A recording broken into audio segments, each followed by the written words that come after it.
성경 547페이지 열왕기상 18장 21절 말씀.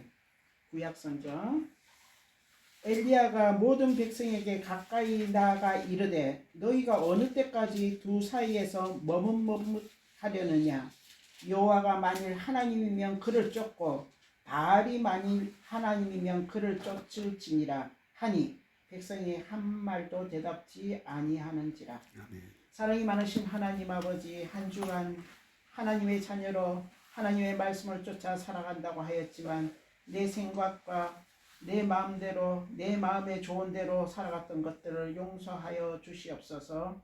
하나님, 오늘 말씀을 듣겠습니다. 성령님께서 우리의 마음을 정결케 하여 주시사 하나님의 귀한 말씀을 악한 것에 빠지지 않고 딴 데 잡다한 것에 생각을 두지 않고 하나님 말씀을 잘 증거하며 잘 받아들일 수 있는 저희들이 되게 하여 주시옵소서. 인간의 여러 가지 생각을 벗어버리고 하나님 말씀에 중점을 두어 능력 있는 하나님의 말씀을 선포하는 목사님이 되게 하여 주시옵소서. 예수님의 이름으로 기도합니다. 아멘.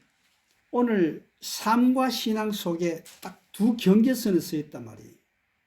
어느 것 하나를 선택해야 되는데 이 선택은 용기의 결단이다. 용기 있게 결단하고 성장해야 되고 성숙해야 되는데 그대로 있으면 의미가 없단 말이죠.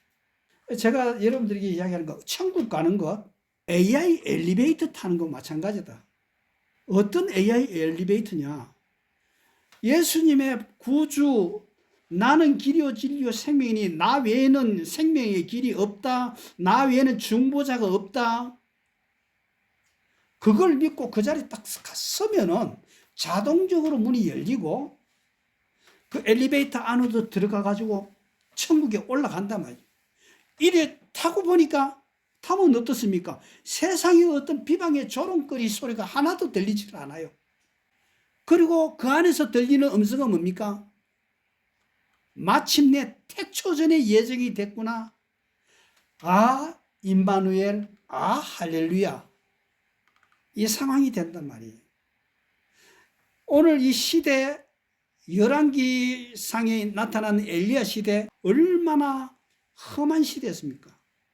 하나님을 선지자들을 다 잡아 죽이고 신앙을 말살하는 이 시대에 엘리야가 하나님 앞에 부름을 받았어. 너 아방에게 가서 복음을 전해라. 3년 6개월 동안 물이 없다. 비가 안 온다.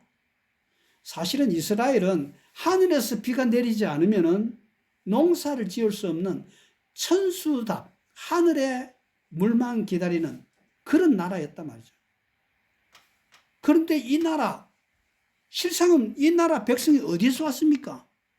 애굽에서 왔잖아요. 이집트는 나일강의 그 물로 인해 가지고 발로 한 번, 두 번, 세 번 흔들어 버리면 물길이 터져서 농사 지을 수 있고, 그 다음에 1년에 한 번씩 범람하는 그 나일강 삼각주에서 앞에 있는 모든 영양분의 땅을, 흙을 실어 와가지고 나일강의 삼각주에 실어 대니까 씨만 뿌려도 나는 그런 지역을 살다가 주님 하나님께서는 너희는 이제 가나안 땅으로 간다던데 가나안 땅에 가보니까 가나안이 아니고 얼마나 힘든 철기 시대에 철로 농기구를 만들어서 해야 효과가 나는 그런 곳에 이스라엘 백성들이 살았단 말이에요. 이런 곳에 살면서 3년 6개월 동안 비가 안 왔어요. 아합도 대단하죠. 3년 6개월 동안 회개하지 않고 하나님하고 버틴기는 그런 왕이 아합 왕이고 이스라엘 백성들이에요. 오늘 이 말씀에도 보면 이스라엘 백성들이 이거냐 저거냐 둘 사이에서 머뭇거리지 말고 하나 선택해라. 바알로 갈 거냐 하나님 편으로 갈 거냐. 우리의 신앙은 결단이에요. 용기의 결단. 하나님만 따르겠습니다. AI를 따르지 않고 하나님만 따르겠습니다. 우리는 신앙만 믿음만 따르겠습니다.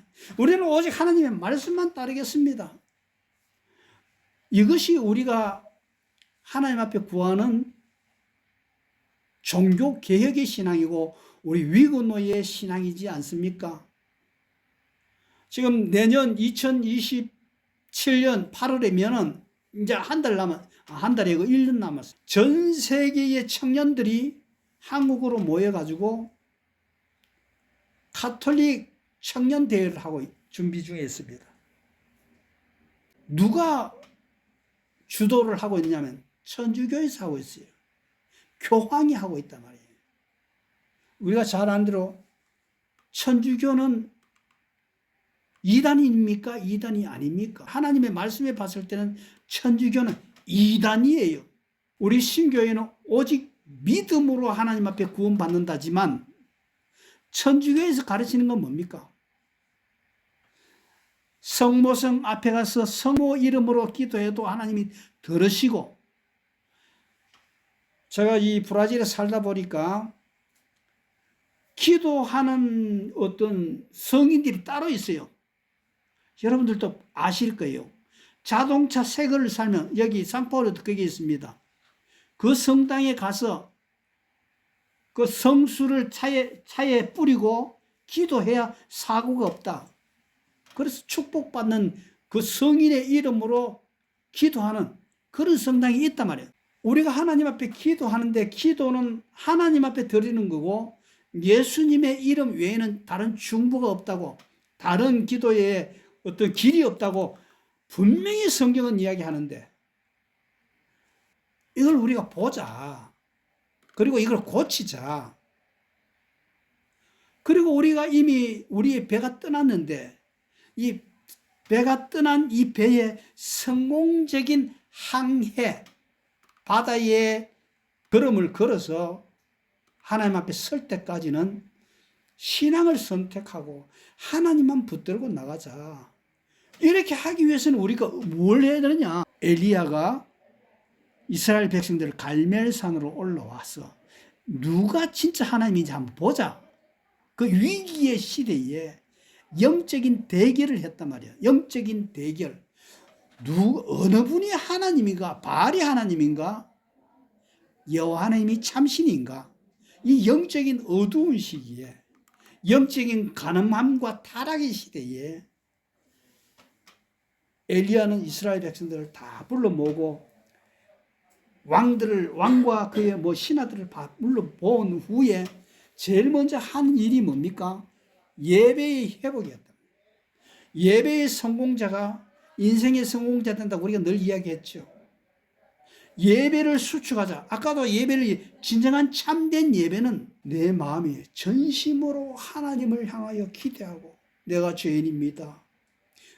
내가 하나님의 말씀 앞에서 어긋난 것을 발견하고 찾아서 정리하겠습니다. 이걸 드리고 고백하고 관계를 짓는 이 일이 바로 진정한 참된 예배다. 위로 올라가는 요소와 위에서 내려오는 요소가 이 영적인 교제가, 이 교통이 이루어지는 이 참된 예배가 내 영을 살리고 우리의 인생을 승리하게 할 수 있는데, 이것이 어디에서 일어나느냐? 무너진 제단을 수축하는 데 있어서 엘리야가 먼저 뭘 이야기했습니까? 이제 제단을 쌓았죠. 나뭇가지를 쌓고 소를 잡고, 그리고 어떻게 합니까? 하늘의 불이 어디에 내리는가 보자. 하늘의 불. 인간적인 요소의 불이 아니고 하늘 위에서 내려오는 불. 그러니까 하나님이시지. 인간이 할 수 있다 그러면 뭐 의미가 있겠습니까?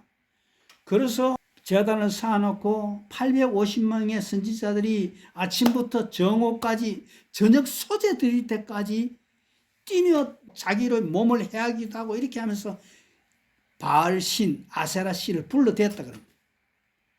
그래서 저녁 소재 드릴 때까지니까 왼종일 했죠.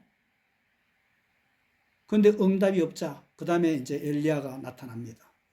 너희 신은 잠자는 것보다 그렇게 이야기해요. 그리고 난 뒤에는 엘리야가 올라가서 어떻게 합니까? 재물을 올려놓은 거기에다가 12통을 물을 갖다가 계속 부었어요. 그러니까 4통씩 물을 길어와가지고 3번을 부었다 그러니까 12통의 물을, 아니 마른 나무가지 위에 불 붙는 것도 쉽지 않는데 물까지 흠뻑 부어가 거기 보니까 물이 너무 흠뻑 젖어져 가지고 도랑을 치었는데 도랑에 물이 가득 찼다 이거예요. 성경 말씀 보세요. 제가 이야기하고 난데 여러분들이 그 말씀을 읽어보세요.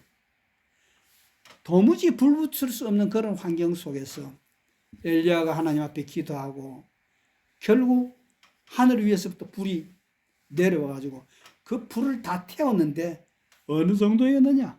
도랑에 있는 물도 다 핥아버리고 다 태워 말려버렸고 재물 위에 있는 재물도 완전히 새카맣게 없애버렸고 물론 나무 가지 자체도 다 막 타버리고 없는 것이 되는 거죠. 그리고 850명의 선지자들을 다 옆에 시냇가에 가서 다 처단하고 그 다음에는 엘리야가 하늘을 향해서 기도하죠. 하나님 이제 약속대로 비를 주시옵소서. 비를 이스라엘 백성 다 굶어 죽겠습니다. 말라. 저 7번을 기도했다 그래요. 그 기도를 얼마나 간절히 했는지. 기도를 참 간절히 했어요. 그렇기 때문에 저 지중해 끝에서 손바닥만한 구름이 하나 떠오르거든요. 먹장 구름이 아니에요. 손바닥만한 구름을 바라보면서 이게 하나님의 응답이다. 그랬더니만 그 손바닥만한 구름을 보면서 엘리야는 어떻게 합니까? 이제 비를 주십니다. 아방이시여 이제 빨리 비 오기 전에 마차를 타고 궁으로 돌아가세요. 왜? 철기 시대라 그러죠. 요즘 철기 시대라는 것은 탱크 늪에 빠지면 못 빠져나가잖아요. 철기 시대의 전차가 그때의 역사를 보니까 2000대가 아방이 운영하는 이스라엘의 병거였다. 그렇게 나오는 것도 있습니다. 그게 얼마만큼 아합 시대의 군사력이 대단한지 알 수 있겠죠. 그런데 손바닥만한 구름을 보고 빨리 내려가라고 그렇게 해서 보냈어요. 그리고 출발을 시키고 먼저 아하방이 뛰고 그 다음에 엘리야도 뒤따라서 쫓아간대. 제가 보기에는 이때에 하나님의 능력으로 엘리야가 축지법을 써가지고 왕궁으로 돌아오지 않았나 그렇게 생각이 들어요. 왜? 마차는 뛰어가는데 엘리야는 뛰어가지고 어떻게 그 쫓아갈 수 있겠어요? 뭐 축지법 써서 가야지. 그래서 이제 도착해서 했는데 도착해서 딱 보니까 그 다음에 어떤 일이 나타납니까? 아방의 아내 이세벨이 너 내 신하 바알신과 아세라 신 제사장들 다 죽였으니까 그냥 내일 내가 네 목숨을 헤아리리라. 그 한마디 듣고 바로 엘리야가 우울증 걸려가지고 우울증이 왔다 갔다 하는 것 같아요. 우울증 왔다 갔다 하는 것도 있지만 실상 우리가 이 성경에 나오는 엘리야는 성격이 굉장히 강직한 선지자로 나타나는데 실제적으로는 굉장히 마음이 여린 그런 선지자였던 것 같아요. 하나님의 말씀 안에서는 강한 자이지만 말씀하지 않는 다른 부분에서는 약한 자였어요. 이 갈멜산에서 그런 사건을 보고 왜 갈멜산이었느냐?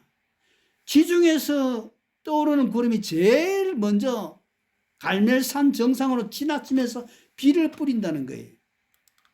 그래서 거기서 비를 보고 그리고 나를 죽여주세요 하고 엘리야는 바로 호렙산으로 도망가죠. 여기에서 하나님의 자비로운 손길을 경험하는 엘리야를 오늘 이 말씀 속에서 우리가 만나자. 우리는 과거, 미래 이 선택점에서 하나님이 이 연약해져 있는 이 엘리야를 찾아와서 까마귀를 통해서 먹을 것을 주시고 그리고 시냇물을 먹이시고 그리고 또다시 40일 걸어가지고 호렙산에 도착했을 때에 지진과 그리고 불과 태풍 가운데서 말씀하시지 아니하시고 세미한 음성으로 오셔서 엘리야를 격려하시고 일으키시는데 여기서 봐야 될 것은 하나님이 지쳐 우울증에 병들어 쓰러진 이 엘리야 선지자를 놀랄까 싶어가지고 이런 걸로 하지 않고 들릴 듯말듯 세미한 소리로 와서 이렇게 세워서 하나님의 사역을 더 감당하게 하고, 그리고 더 감당하게 하실 뿐만 아니라 더 중요한 것은 너 혼자 힘이 약하니까 저기 가서 엘리사 선지자가 지금 논 받고 있을 건데, 논을 갈고 있을 건데, 그를 세워서 선지자로 세우고 기름 붓고, 저 이웃 나라에 예후를 왕으로 삼고, 그 다음에 하사엘을 왕으로 삼아가지고 다음 세대로 이어가는 그런 역할을 마지막까지 감당해라. 여기서 우리가 중요하게 해야 한다. 우리의 역할이 따로 있고 다음 세대의 역할이 따로 있고, 그리고 우리가 지쳐 쓰러질 때 주님은 우리에게 와서 너 혼자만 하는 게 아니다. 지금 7,000명의 용사, 네 눈에는 아무도 안 게 보이지만 7,000명의 용사를 내가 너의 편으로 세워주었으니 이것 붙들고 하나님의 역사를 더 넉넉하게 감당하라. 그래서 세상의 소음들을 막아버리고 하나님의 세미한 음성을 자동 엘리베이터 안에 들어가서 듣고, 내가 너와 함께한다. 너가 너 혼자가 아니다.